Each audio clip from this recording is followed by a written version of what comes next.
E a Yasmin está chegando aqui também, entrando, muito bem. Deixa eu acertar aqui a sua tela que está pequena ainda. Deixa eu torná-la maior. Aguenta aí. Pronto. Olha, na outra aula, na última aula online que a gente teve, eu parei nesse ponto aqui, ó. Voltou a ficar pequenininha. Eita, paciência. Aula online em tempo real tem hora que não é fácil não, parceiro. Deixa eu aumentar aqui de novo. Muito bem. Aê!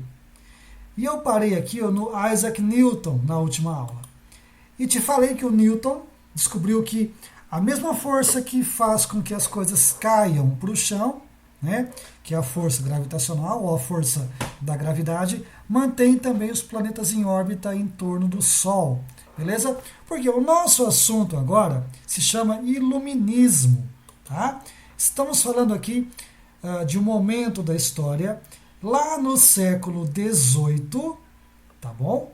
Onde a cultura, o conhecimento, a sabedoria ganham um grande impulso. Beleza? Muito bem. Então, quando eu falo em pensamento ilustrado, eu vou entender ilustrado como sabedoria, como conhecimento, tá? Como ciência. Tudo bem? Tranquilo? E chegando aqui o Guilherme Barbizan. Fala, Gui. Beleza, Gui? Tranquilo? E aí, beleza? Muito bem. Peraí que tem alguém aqui no grupo me perguntando alguma coisa. Ai, ai, ai. Aguenta aí, gente. Peraí que a aula online é assim mesmo, cara. Toda hora tem alguma coisa. Tem uma perguntinha aqui, só um segundo. Peraí, tá, gente? Porque assim, eu tô com o oitavo e tô com o sétimo aqui também no WhatsApp, tirando dúvidas. Aguenta aí. Tem que ser multitarefa. Pronto, muito bem. Agora vai. Agora o bagulho funfa. Vamos lá, gente, ó. Então é o Ô, seguinte. professor, Ô, diga, posso falar uma curiosidade? fale. O seu nome é Valmir, né? Ah, eu acho. Então, então, o nome do professor de história da minha prima chama Valdir. Nossa, mano. Onde que ela mora? Ela é Ah, aqui de Guairoba. em Guardiroba também? É, é. Mas onde que ela estuda? Ela tá na. Como que chama lá? Não sei se é FATEC ou ETEC, alguma coisa assim. Ah, tá. Não, porque eu falo que aqui em Matão também tem um Valdir que é de história. Tem o Valmir e tem o Uhum, Valdir que também é de história. Esse mundo é muito pequeno, né, cara? Vamos uhum, lá, é. pessoas, vamos lá. Ó, seguinte. Então, tem outra pergunta aqui que eu não vou responder agora não. A aluna que me desculpe. Vamos lá. Olha, surge um pensador aqui que é o Immanuel Kant. Olha só, esse cara aqui, ó. Vou aumentar mais um pouquinho porque tá pequeno ainda o bagulho aqui. Aí. Vejam. O que, que o Kant falava? Ó, tá? Ele falava que essa época, que é o iluminismo, era uma chegada de uma luz lá nos cantos sombrios da sua mente. Ah, legal. Agora, um assunto muito, muito polêmico. Você curte assunto polêmico? Então, porque esse assunto aqui é bastante polêmico, tá? Olha bem para minha cara feia. Vou até ligar minha câmera, ó. Olha para minha cara feia aqui. Seguinte, o que for falado agora não é a minha opinião. E aí, Anderson, não é a minha opinião pessoal, não é a opinião pessoal da escola, é a opinião desses pensadores aí, tá? Então, o que for falado agora é a ideia de outros pensadores, de outros filósofos, não é a minha, não é da escola, beleza? Saibam entender isso, tá? Tem que ter a mente aberta para muita coisa aí fora, tá bom? Então, olha, o Kant falava o seguinte, tá? Que para você encontrar Deus, basta que você seja bondoso, basta que você seja piedoso, tá? E aí, esse pessoal aqui, os iluministas, eles questionavam muito a Igreja Católica, tá? Eles falavam muito mal da Igreja Católica, certo? E a ideia aqui é que eles não eram ateus, eles eram anticlericais. Ou seja, a pessoa não duvidava que Deus existisse, mas duvidava da autoridade do Papa. Entendeu? Porque lá na Idade Média, achava-se que o Papa era um homem enviado por Deus. E, na verdade, para os iluministas que estão surgindo aí, nesse contexto histórico, o Papa é uma pessoa comum, igual a mim, igual a você, igual a todo mundo. Entendeu? Então tinha muito Papa que era corrupto, tinha Papa que roubava da igreja, tinha Papa que enganava o povo, tinha Papa que não sabia rezar. Imagina que um cara seja um Papa, chegue ao mais alto cargo da igreja e não saiba rezar. Entendeu? Era muito comum que acontecesse isso lá na Idade Média. O cara se tornava Papa sem saber rezar. Então, os filósofos que estão surgindo agora questionavam muito esse poder que o Papa tinha. Tá? Então, ó, não se questionava Deus. Não se questionava Deus. Mas a postura era anticlerical. Era contrária ao próprio clero. Era contrária ao próprio Papa. Tudo bem, tá? Olha, nesse contexto aqui, vai surgir um monte de pensador novo, um monte de filósofos novos. Por exemplo, o Voltaire. Esse cara aqui, ó, Voltaire, tá? Cuja obra é voltada para falar mal da igreja. Ele criticava os privilégios que a igreja possuía naquela época. Ele criticava os privilégios que a nobreza possuía lá naquela época. Tá? Imagina que tinha que ser muito corajoso, muito macho para falar mal da igreja e da nobreza nesse momento histórico. E o Voltaire foi. Criticou os ricos, criticou os religiosos, teve coragem para mostrar para as pessoas que a igreja não era tão perfeita quanto se imaginava na época. Outro cara importante também é o Barão de Montesquieu, esse cara aqui, ó, que tem uma obra chamada O Espírito das Leis, que fala o seguinte: olha, é muito errado que o rei pegue o poder. O que o rei fazia naquela época? Ó? O rei pegava o poder e enfiava no meio do bolso dele. Você pensou que achou que eu ia falar outra coisa agora, né? O rei pegava o poder e enfiava no meio do bolso. O rei tinha todo o poder possível. Ele podia mandar matar você, podia mandar prender você. O que o Montesquieu falou? Não, isso aí está errado. O rei não pode ter tanto poder. O poder do rei tem que ser reduzido. Como é que eu tiro o poder de alguém? Dividindo esse poder.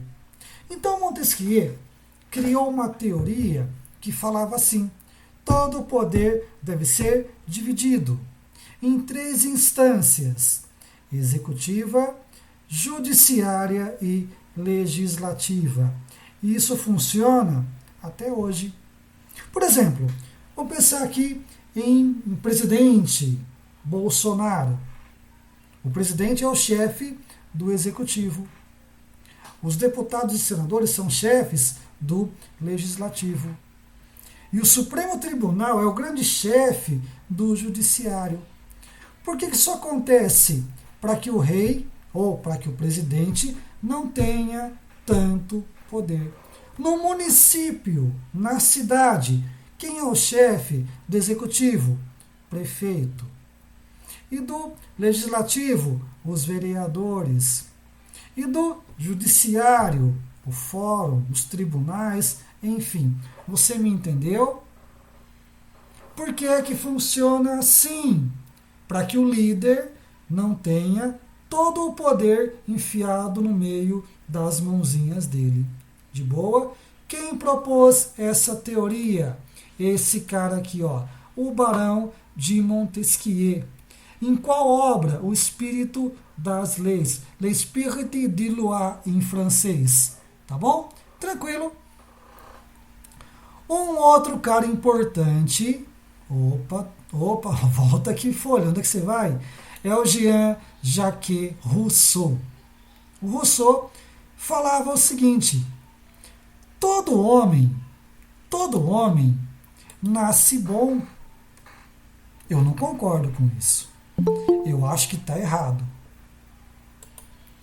Fala, Jefferson Sampaio, bem-vindo, meu parceiro. De boa? O que o Rousseau falava? Você está com a página aqui aberta, ó. Está com a página aberta aqui.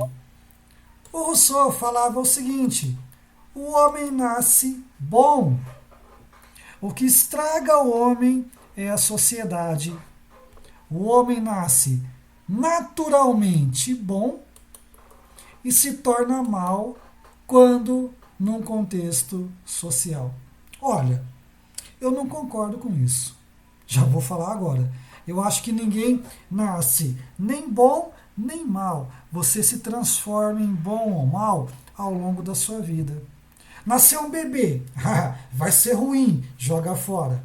Nasceu outro bebê, vai ser bom, esse tudo bem. Não funciona assim. Ninguém nasce nada. Você se transforma ao longo da vida, tá bom? Agora, uma coisa que o Rousseau falava e eu concordo é o seguinte: o que estraga o homem na sociedade é a propriedade privada. É aquilo que você tem e eu não tenho.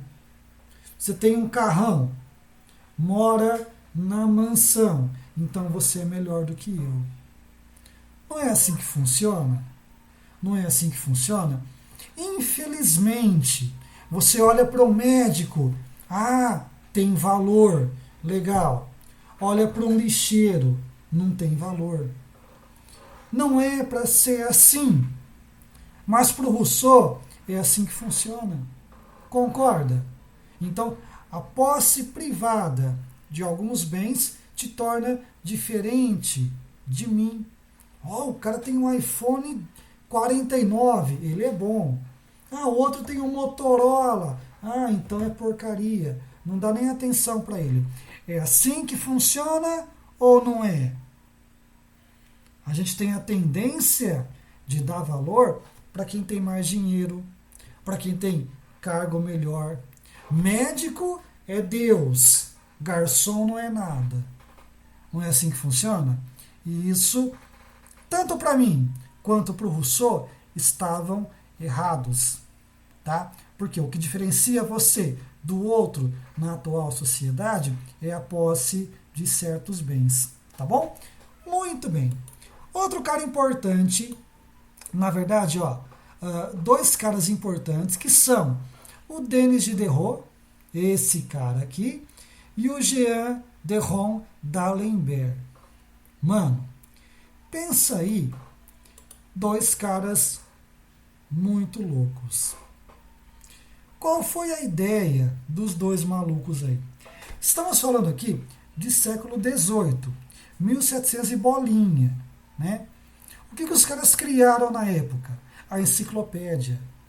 Qual foi a ideia dos dois? Juntar todo o conhecimento produzido até então num conjunto de livros. Pensa hoje aí, por exemplo, em Google. em Wikipedia, onde você vai pesquisar os seus trabalhos, né? Essa ideia nasceu lá no século XVIII, com o Diderot e o D'Alembert, que criaram uma obra composta por 35 volumes de 1000 páginas cada um, né? Onde todo o conhecimento produzido até então estava ali. Vejam, imagina a dificuldade para colocar isso em prática lá no século XVIII. E os dois tiveram a moral de fazer isso. De boa, tranquilo. Até esse ponto, alguém não entendeu? Alguém não entendeu? Eu. Pergunte agora, ou cale-se para sempre.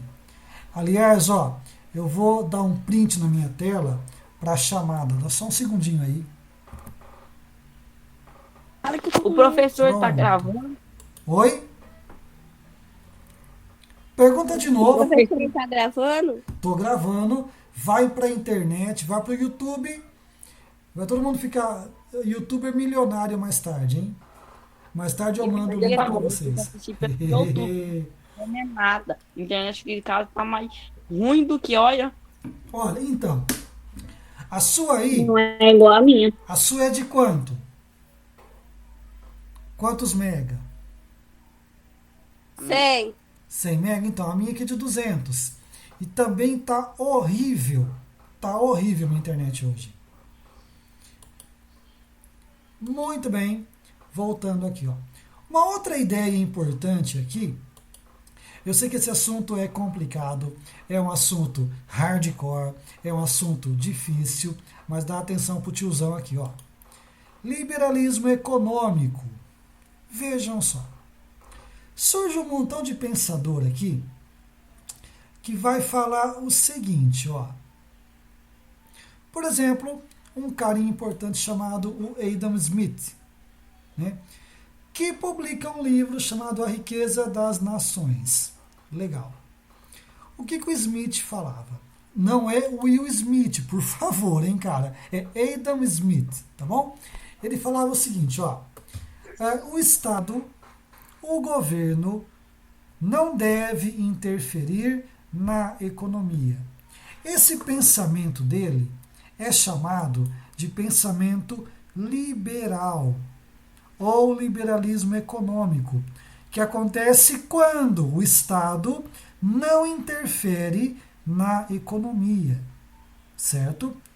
Então, todo pensamento liberal prega que o governo, a política, não deve intervir em questões econômicas. Tranquilo, de boa. Vejam que na arte surge uma outra forma de arte, que é o estilo neoclássico, que vai buscar uma inspiração lá no povo grego e romano da antiguidade, tá bom? Nada de muito importante, nada de vai mudar a minha vida, mas é bom que você saiba. Tudo bem? Legal. Nesse contexto, vai surgir um outro tipo de política, tá? Chamado de absolutismo ilustrado. Ou seja, olha só, isso acontece lá na Prússia, lá na Áustria, na Rússia, na Polônia, na Espanha e em Portugal, tá? Por quê? Nesses locais, nesses países, os governantes eram déspotas. Tinham todo o poder concentrado nas suas mãos. Porém, em paralelo, eles davam muito valor para o conhecimento. Por isso que esse momento vai entrar para a história como um despotismo esclarecido. Tá? Por quê? Quem governa é um déspota, é um ditador, que tem muito poder, mas ao mesmo tempo dão muito valor para o conhecimento, dão muito valor para a cultura, dão muito valor para a sabedoria. Tudo bem, gente? Tranquilo? Tranquilo. Boa, né? Então, olha, nesse Sim. contexto, nós temos aqui alguns governantes, tá?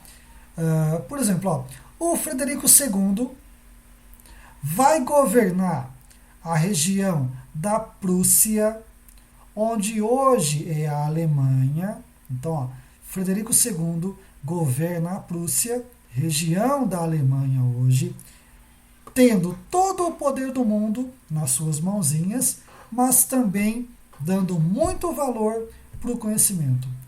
Lá na Rússia, a Catarina II também governa com muito poder, manda prender gente, manda matar gente, manda torturar pessoas, porém dá muita liberdade religiosa para o seu povo, desenvolve a educação, entendeu? Dá valor para a educação, dá valor para o conhecimento, certo? O José II, imperador da Áustria, também é um ditador, controla o povo com todo o poder possível, porém, ao mesmo tempo, ele acaba com a escravidão, ele abole a servidão, ele estimula a liberdade religiosa, ele afirma que todo mundo tem que ser igual perante a lei, tá? Ele desenvolve a agricultura. Você entende isso? Então, são governantes que têm muito poder, alguns até são ditadores, mas que dão valor para o conhecimento, que dão valor para a cultura. E, bem ou mal, tentam fazer coisas boas para o povo. Como assim? Então eu posso ser um ditador, eu posso ser um governante absolutista, tendo muito poder e ainda fazer o bem?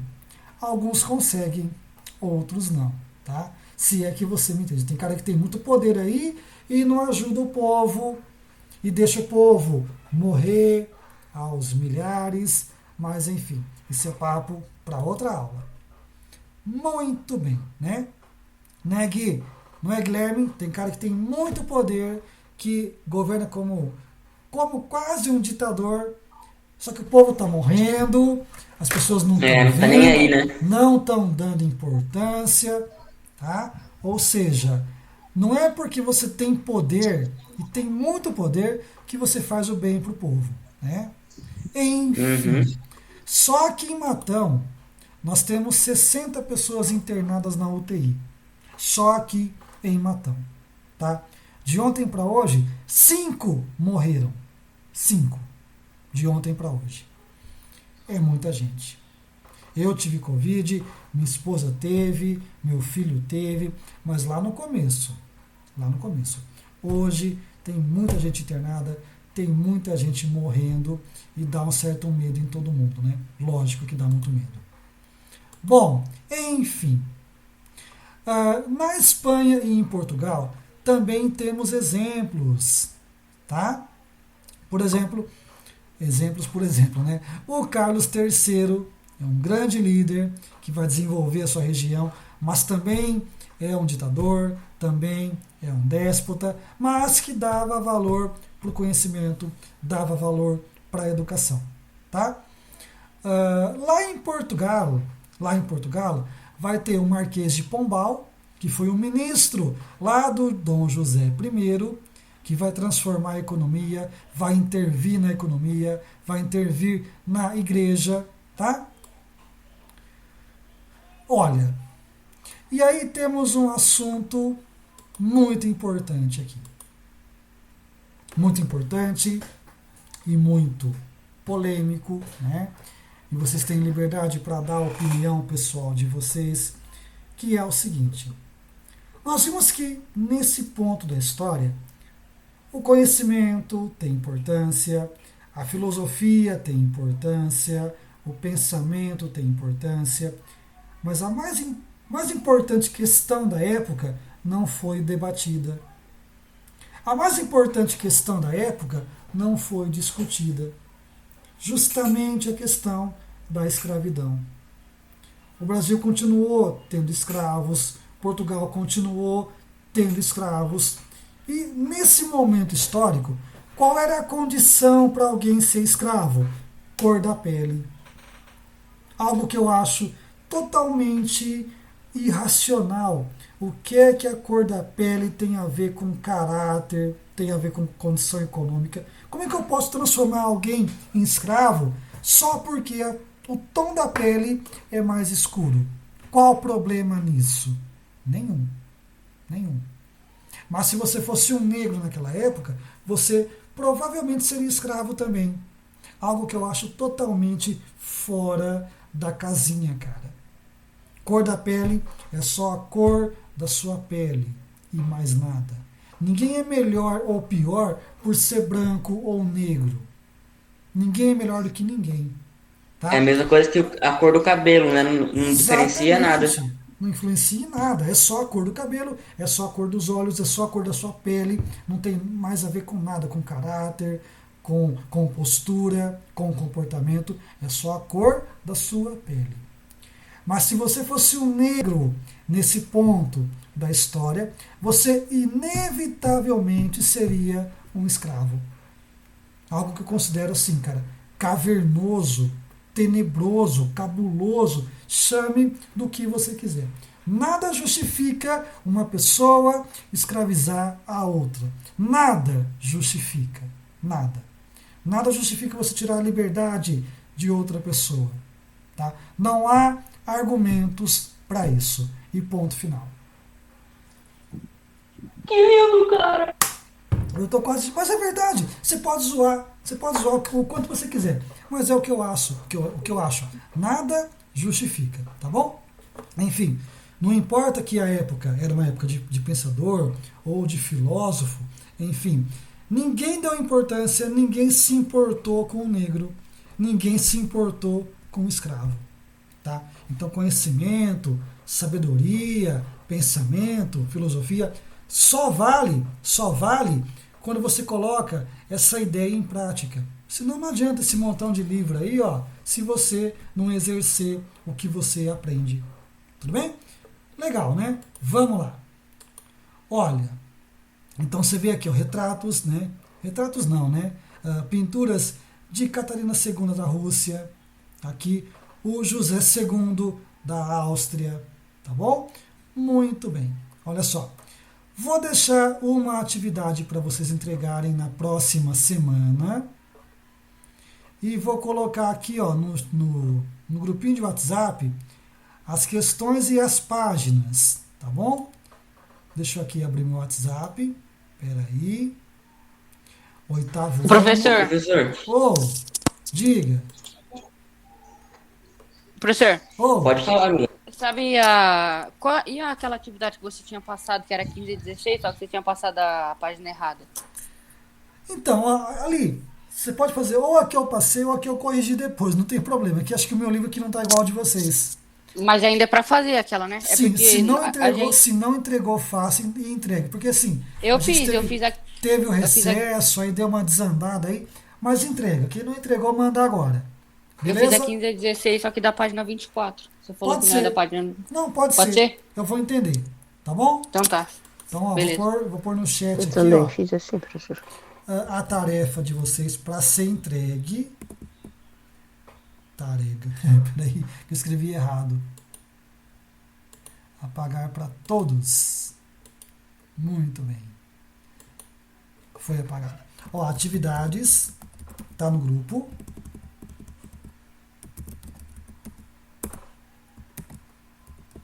É o tá ligado das páginas. Deixa eu ver aqui as páginas. Espera aí. 31. Vírgula. Peraí que eu tô vendo aqui, cara. Ai, cadê o resto? 31, 33. E só mais um, tá? Que eu tô bonzinho hoje. Já que o Charles até chorou, eu tô bonzinho hoje. E página 35. Tá? São 7 perguntinhas só. Tudo bem? Você me entrega na próxima entrega lá na escola, tá bom? Gente, então é isso aí. Nós encerramos um outro capítulo nesta aula. Eu resumi bastante, tá? para tentar fazer vocês entenderem. A tarefa está aí, mandei no grupo. Então por hoje é isso. Grande abraço e até a próxima. Valeu!